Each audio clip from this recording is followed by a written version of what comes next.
Dodge City and in the territory on west, there's just one way to handle the killers and the spoilers, and that's with a U.S. Marshal and the smell of Gunsmoke.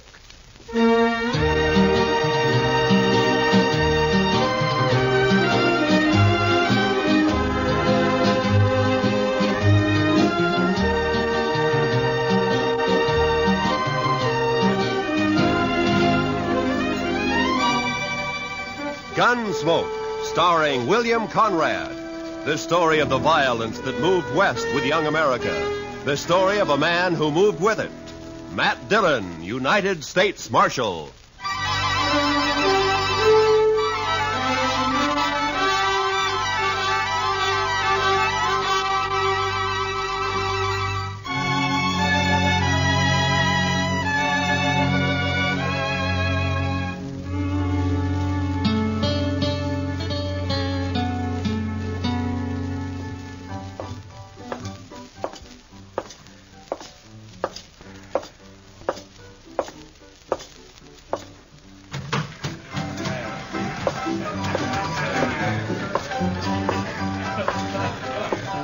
Welcome to the Cherokee Palace, Marshal. I see you received my complaint. I got it, Mingo. Where's Stanley? Where do you think? Upstairs. Brandy? Naturally. She always does mother him when he's in trouble. Be careful, Marshal. He might be dangerous.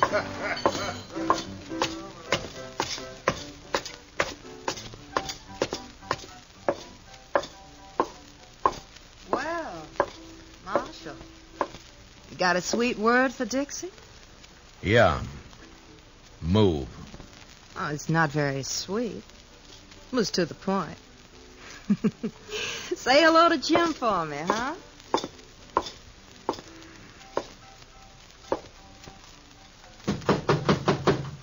Go away. It's me, Brandy. Matt. Come in, Matt. Join me in a drink? Where is he, Brandy? In the next room. Cried himself to sleep. Save it, Brandy. I gotta take him. Oh, why, Matt? Jim Stanley never did a mean thing in his life. He's no bad man. He stole money from Mingo's roulette table, and he threw a bottle at him when he was caught. Mingo's pressing charges. Stanley can clear himself in court. Huh? Against Mingo's witnesses? Do you bring Stanley out, or do I go get him? Go get him. But I wouldn't be proud, Matt.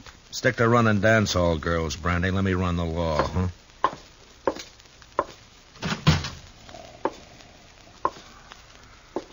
Stanley? Stanley! Oh, it's you, Marshal. I was sleeping. I want you to come with me, Jim. Come with you? Sure, Marshal. You better get up. Come on.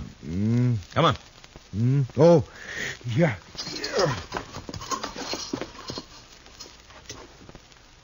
Oh, where are we going, Marshal?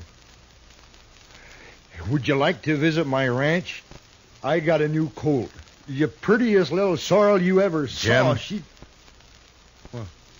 We're going to jail. Jail? Me, Marshal? Do I have to? Yes, Jim. I've never been in a jail. I'm sorry, Jim. No. I can't go in there. Oh, Marshal, I ain't never been locked up before. Please, don't make me. I have to. I didn't mean to do it. Honest. I just lost my head when I realized my money was gone. I wouldn't have kept those chips. I know that. I just grabbed them. I don't know why. They were there, and I just grabbed them, and then Mingo started in on me. He kept saying things, bad things about... Take it easy, Jim. I wouldn't have cared, except that, well, Dixie was there. He kept yelling at me that I was a thief right in front of her. I tried to make him stop, and he wouldn't. Then something happened. The bottle was there. You threw it at Mingo? No, I just threw it, Marshal. I was crazy. I didn't mean to hurt nobody. I believe you, Jim. Marshal, will you ask Dixie to come and see me later? Yeah, sure, I'll ask her. Thanks. I just want to tell her not to blame Mingo for all this. She might say something or give up her job. Don't worry, Jim. I don't think Dixie's going to give up anything.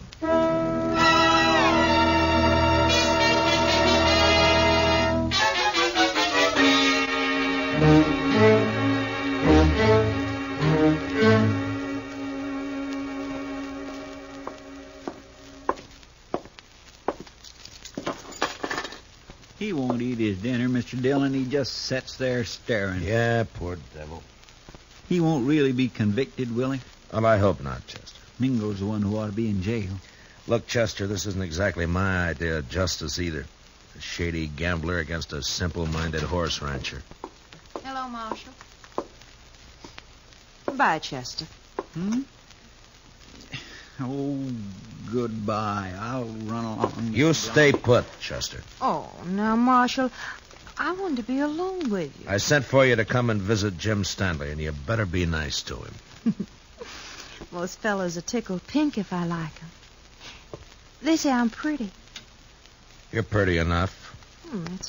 That's better. I knew you liked me. I said you were pretty. I didn't say I liked you. Oh, now that's nasty. Would you like to hear what I really think of you? No, don't bother. I get the idea. You're Mingo's girl. When I feel like it. And why do you have to tease a man like Stanley, drive him to drinking and gambling and trouble like he's in now? He's sweet. He thinks I'm beautiful. Yeah.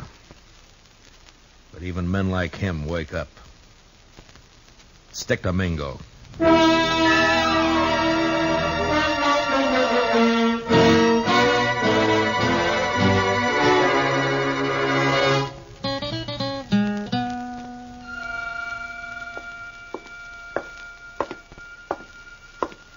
Hello, Marshal. Thought I'd drop in and see if your prisoner was all set for trial tomorrow. Mingo, I want you to withdraw those charges. And let that potential murderer go free? No. You got back the chips Stanley took from your table, and his assaulting a man like you is ridiculous. He doesn't even wear a gun. A bottle constitutes a deadly weapon. Look it up, Marshal. Why you doing this, Mingo? Why pick on a man like Stanley? Let's say I don't like him always slobbering over Dixie. She's private property. For that greedy little vixen, you'd send Stanley to prison knowing that it'll probably crack his mind completely? That's his problem. You don't understand, Mingo. I don't like to see people pushed around. Well, don't cross me, Marshal. I already have. People get dead that way. Yeah, so I've heard. Now, just who are these witnesses of yours against Stanley?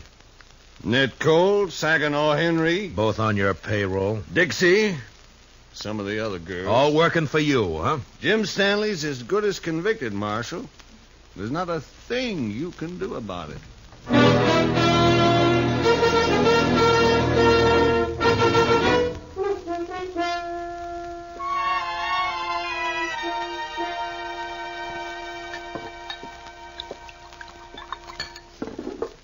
Here, man. Drink this. Thanks, Brandy. You know, all you need to do is stop fighting yourself, Matt. You're mixed up. Yeah, that's sure true, Brandy. You know, it's funny when it's something you can fight with your fists and your guns, it's easy. But how do you fight a deal like this? You gotta clear Jim somehow. Yeah, with those witnesses against him, Jim can't win in court. Technically, he's a criminal. Oh, criminal, my foot. He admits the crimes. The judge will have to sentence him to at least a minimum jail term. We know there are witnesses who can prove he's innocent. Now, a smart man would find a way to make him talk. I've been thinking about it. Well, I'll tell Jim you were asking after him. I think he'd like that. He's Dixie's. I had me a man once, Matt. I traded him for a bottle of brandy. I paid a stiff price for my name. You're not through yet, Brandy. Oh, sure. I play mother to everybody. Take everybody's troubles on my shoulders. Help salve my conscience. Don't ever hurt a person, Matt. You never get through paying for it. Well, I better be going. Where? To try to get some of those witnesses to talk.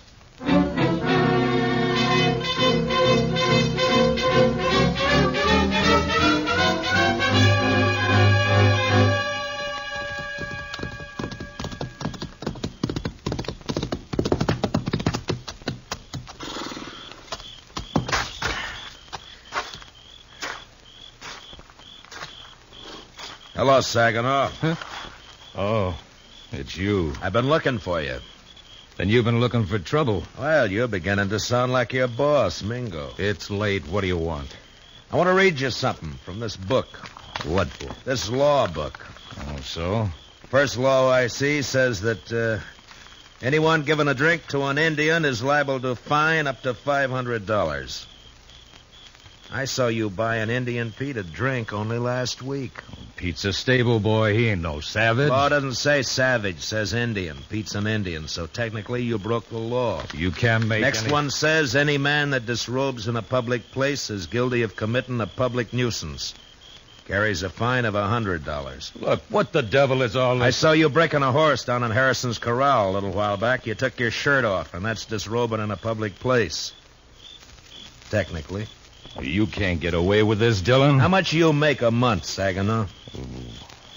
50, 75. Uh-huh. Well, the way it looks, I can get you fined on enough of these laws to keep you broke for about 5 years. 5 years? Then we can start all over again. You're bluffing. I never even heard of these Well, laws. look for yourself here. If you witnesses are going to send Jim Stanley to jail on a technicality, then a lot of you are going to jail the same way. Well, laws may be there, but they ain't fair. All right, Saginaw, if that's how you want it. Come on, let's go to jail. No, wait. Well, then start talking. Well, Dixie shilled Stanley into losing his money, and me and Ned Cole egged him into grabbing a couple of chips when the wheelman wasn't looking. On Mingo's orders? Sure. Stanley looked down at the chips we swiped, and he reached out to hand them back when Mingo jumped him. What was Dixie doing? Trying to keep from laughing. Yeah, I'll bet. And then what? Mingo rode Stanley hard to make him break down in front of Dixie. And finally, the poor lunkhead seemed to go crazy. He yelled and tossed a bottle at the bar. Not at Mingo? No, missed him by 10 feet. Stanley was just working off his mad by busting the bottle. Paid for it. I guess he had the right. Yeah, I guess he had. First, I think Mingo was just deviling Stanley, and then he got the idea to press charges and send him to jail. We got orders out to testify. Uh-huh. Well, thanks, Saginaw. Marshal, I'd like you to know something. Yeah? I'm glad I told you about Stanley, because framing him into prison isn't my idea of something to be proud of. It shouldn't be.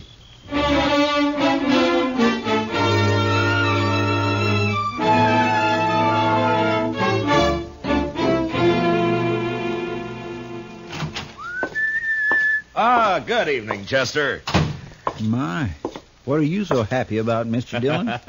Everything, Chester, everything. Is it about Jim Stanley? It is about Jim Stanley. He's going to clear himself in court tomorrow. Come on, let's go tell him. Well, gracious, that is good news. He couldn't have taken much more of being locked up.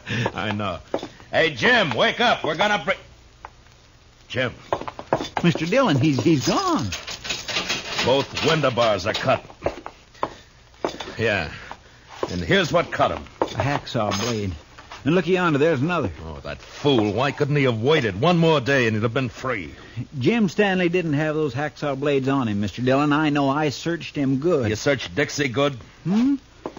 Oh, mercy, no, Mr. Dillon. She's a girl. He didn't have any other visitors. No, sir. Mingo's going to be awful mad when he finds out his girl helped Jim Stanley get away. Come on. You going to arrest Dixie, Mr. Dillon? I don't know, Chester. First, I gotta find her.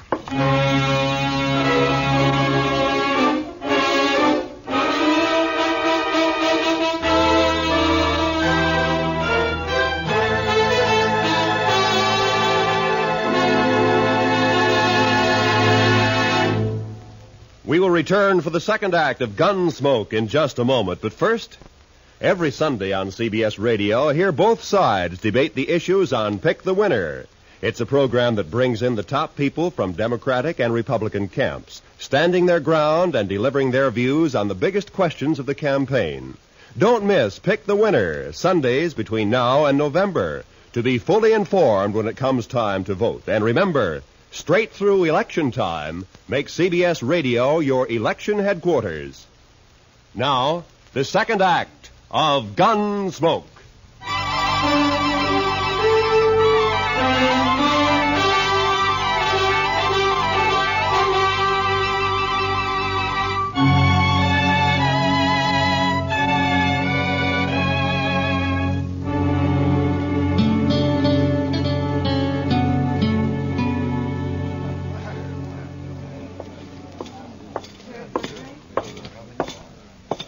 Kind of late, aren't you, Marshal? Where's Dixie, Mingo? Dixie, she's gone. I don't know where she is. You're lying. No, I swear she disappeared hours ago. I still think you're lying. Dixie's here someplace. No, he's telling me the truth for once, Matt. Dixie's gone, all right. Are you sure, Brandy? Saw her ride out of town. Was Stanley? Yeah, Matt. The two of them. Dixie and Stanley? Dixie passed him some saw blades. He cut his way out. That rotten double-crossing hellcat. She's your girl, Mingo. I'll be the laughingstock of Dart City. Good. I hope they laugh you clear out of Kansas. If it's the last thing I'll do, I'll find her. Both of them. Finding them is my job, Mingo. Go ahead.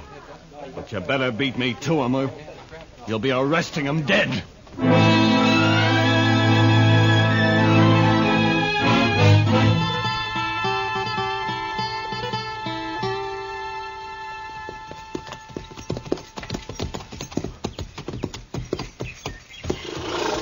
Yeah, they stopped here, all right. Probably changed horses and got some supplies. That wasn't why Stanley came home.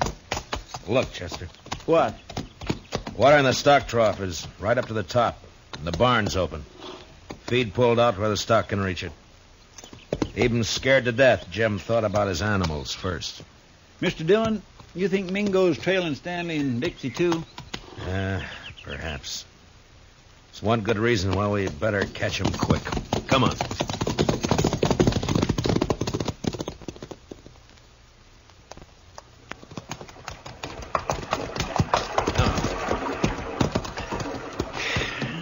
Still no sign. Looks like we've lost them for good now. What do? Go back, Mr. Dillon? Well, we can't let Mingo find them. Sure, but the way they've been zigzagging back and forth for the last 4 days, we don't have a chance in 1,000. I'm not so sure, Chester. Hmm? You know, there's a certain pattern about the way Stanley and Dixie have been moving. I don't think they're trying to leave this section at all.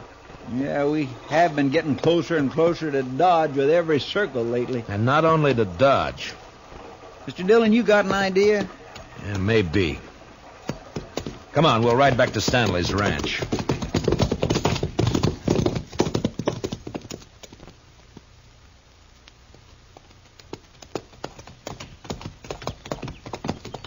You think they came back here? I will soon find out. But from what we saw here before, I'll bet Stanley's not the kind to stay away from his ranch for very long. What? Hit the dirt, Chester. Behind the trough. Yeah. It's Jim Stanley. There's his horse. Yeah. All right, keep your eyes open. Stanley!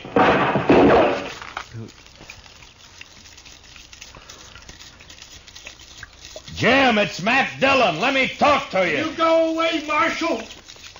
I don't want to hurt you, but I ain't going back to that jail. You go away now. I'll kill you. Jim, listen to me. I've got a witness. You better leave quick now. Please, Marshal. Mr. Dillon, I'm getting wet. That's better than getting shot. Keep your head down. Yes, sir. Sure is wet. Stanley's in a good position. Closest cover for us is the barn. That's across 50 yards of clearing. That's a long run. He could pick us off before we made 10 feet. Yeah. Jim, I'm not leaving until I've talked to you. Leave me alone, Marshal. Can't you leave me alone? I'm coming to talk to you, Jim. No! No, stay back!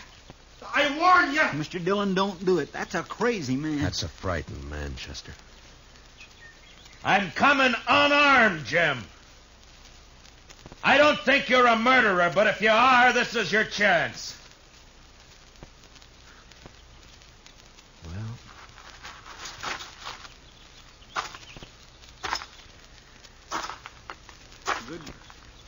Good luck, Mr. Dillon. Mr. Dillon! Stanley's shot slashed across my side like a branding iron. It was all I could do to ignore my fear and keep going.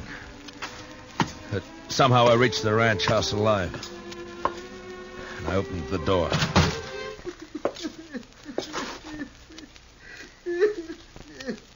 Jim Stanley stood there holding his gun and crying.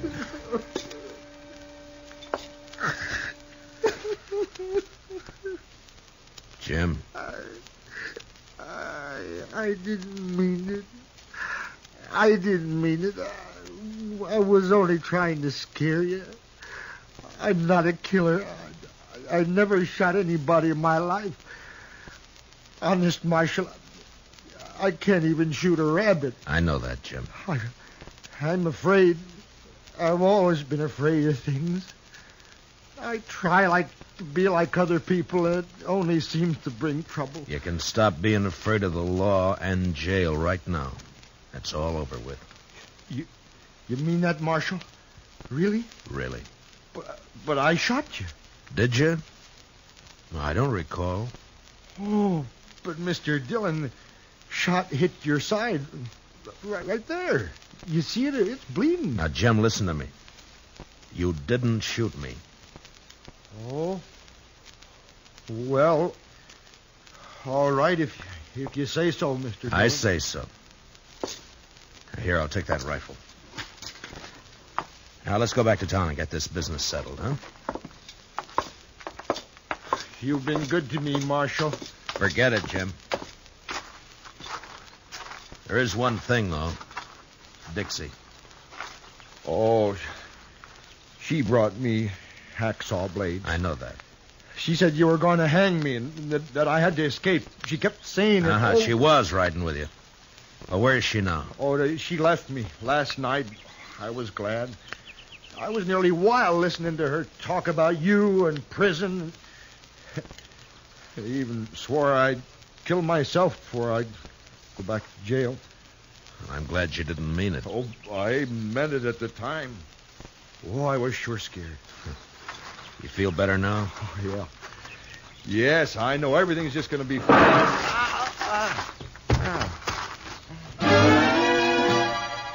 The rifle slug splashed the side of Jim's face with red, and he crumpled into the dirt. From the water trough, Chester opened up and drew the fire of whoever was hiding in the hayloft of the barn. I could see a gun barrel poking out from the side of the hayloft. And I picked up Stanley's rifle.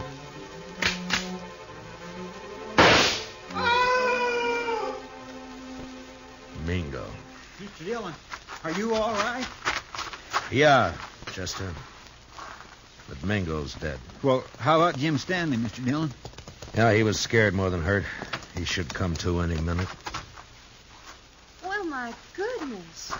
Oh, this looks like a sure enough war's been happening around here. Where have you been, Dixie?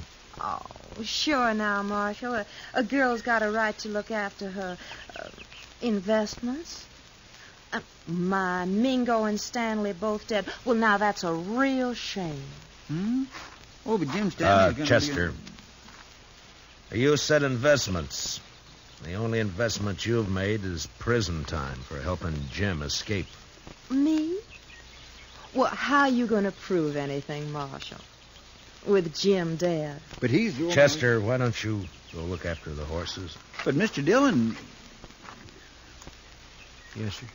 It's a right good thing because I'm going to be terribly busy, you know, taking care of poor Jim's ranch and money and And, of course, the funeral and everything. Why should all that concern you, Dixie? Because I'm Jim Stanley's widow. What? I married him 3 days ago in this city. It was such a sweet wedding. Yeah, I'm sure it was. And now all I have left are some memories. And, of course, this little old ranch and Jim's money. Dixie, there's something you should know. Hmm? You also got a husband. Have you heard enough, Jim? Enough. Jim! When I saw you fall... You're pure bad, Dixie. Oh, Jim, you mustn't pay no mind to what I said. I was upset. Didn't I come back just to be with you? No good, Dixie. Jim's onto you now. Jim, are you going to let him talk to me like that? He's my friend. And I don't like you now, Dixie. Oh, that's too bad. I'm still your wife. Marshall, can she make that stick? Well, by law, you have to support her, Jim. Of course, it don't say how. Marshall, you stop putting ideas And, of course, she has to take care of your house for you, Jim. Clean it, do the chores, cook for you. Cook? Me? Cook for him? He can make you, Dixie. It's his right. All right or not, I'd like to see him try. He can do it, Dixie. Yeah? Well, they can't if I'm not here. And I'm leaving right now.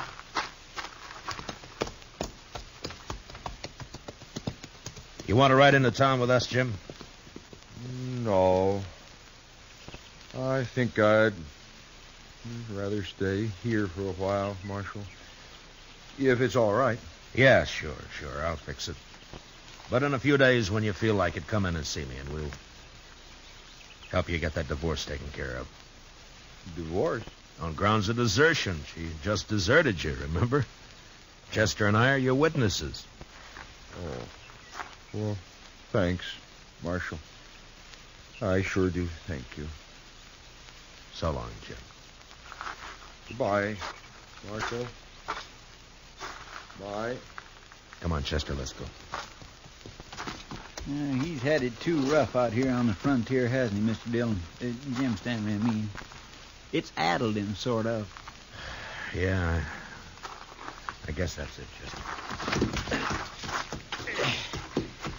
Men like him needs looking after. Yeah, we got all kinds out here, Chester. Come on, let's get back to town.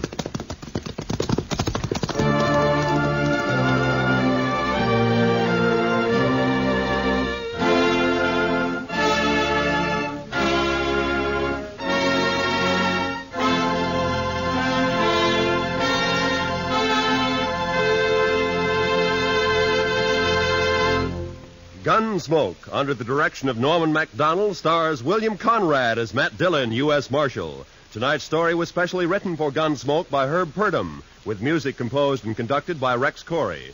Featured in the cast were John Daner and Michael Ann Barrett, with Paul Dubov, Vivi Janis, and Bill Lally. Parley Baer is Chester. Join us again next week as Matt Dillon, U.S. Marshal, fights to bring law and order out of the wild violence of the West in Gunsmoke. Tomorrow's speakers on Pick the Winner, representing both the major parties, will be Harold Stassen, Republican, and George Ball, Democrat. Listen for this important program, Pick the Winner, tomorrow and every Sunday from now to November. This is Roy Rowan speaking, and this is the CBS Radio Network.